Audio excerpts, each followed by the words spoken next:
Let me just rewrite the squeeze theorem. We say if the limit of fx as x approaches a is equal to the limit of hx as x approaches a is equal to L, and there exists gx, a function, such that gx is greater than or equal to fx and gx is less than or equal to hx.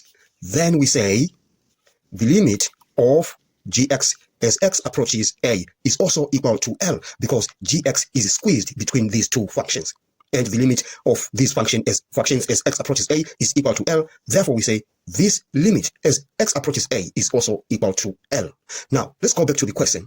We are going to bound cos pi over x to the power of 3. We all know that cos pi over x to the power of 3 is less than or equal to 1, and it is greater than or equal to minus 1.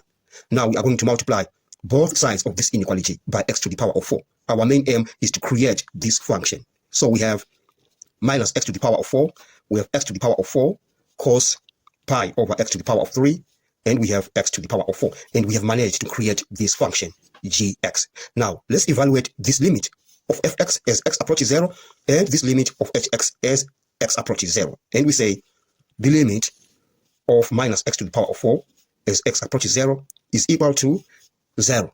And we say the limit on this function hx of x to the power of 4 as x approaches 0 is also equal to 0. And we say the limit of minus x to the power of 4 as x approaches 0 is also equal to the limit of x to the power of 4 as x approaches 0 and is equal to 0.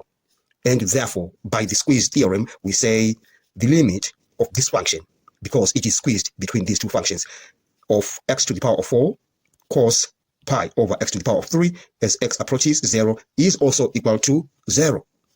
We are done.